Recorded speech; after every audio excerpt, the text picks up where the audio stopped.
你们说现在的鸟是不是也受到了这个时代的感染？想让他们俩生个娃吧，简直比登天还难。自从上次小伙子把他生的那颗蛋吃了以后，这都过去半个多月了，这两个猪一点动静都没有。每次给他检查，肚子也是空落落的。但是他们两个该谈的恋爱一场没少谈，整天形影不离，卿卿我我的。有时候在旁边看着他们，我都觉得尴尬。就是感情都已经好到这种程度了，他们俩居然还是不想繁殖。难道说现在鸟的压力都这么大了吗？还没有存够上大学的粮，所以暂时就不生蛋了。不过话说回来，小伙子从出壳到恋爱一直都挺特别的。如果不是他倒贴追着公鸟，估计他们俩现在都还相互看不上呢。嘿嘿。所以啊，在他身上发生任何事情，我都不觉得奇怪。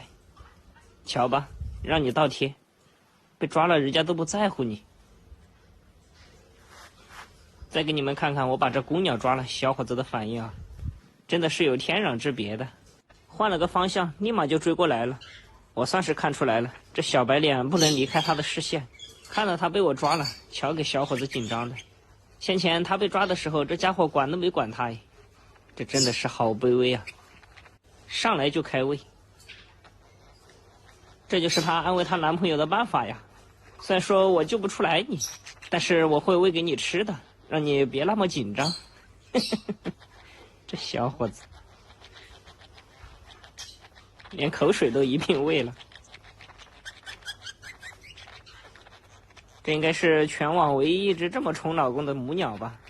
一般正常的都是公鸟来喂母鸟，而且还得像舔狗一样把母鸟哄开心了才能踩背。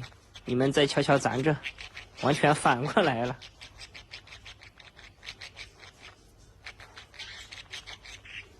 行了行了，还给你。上去就是一顿嘘寒问暖，搞得好像受了很大的委屈一样。而且他还摆了个这个姿势呀，这就真的这么卑微吗？再让我仔细瞧瞧，这家伙到底有什么魅力啊，把小伙子迷得团团转。也就这样啊，没什么特别的，甚至还有一点秃头。再瞧瞧这发型，不就一个锅盖头吗？有什么好拽的？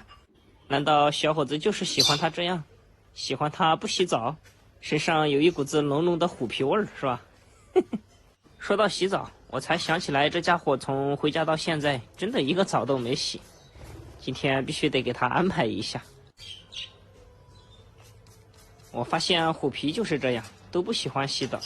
小伙子以前还洗一洗，自从有了男朋友以后，澡也不洗了，天天就跟着他一起鬼混，一不小心把他喷到鸭子洗澡的这个水里去了。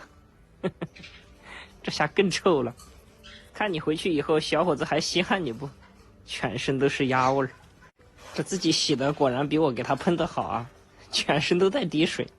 可能他也觉得我喷着麻烦，干脆自己跳下去洗一下算了。瞧小伙子这表情，好像不认识了一样，一直在捉他。这下看清他的真面目了吧？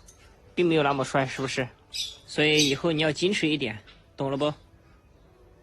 最后再来看看这个箱子，一如既往空落落的。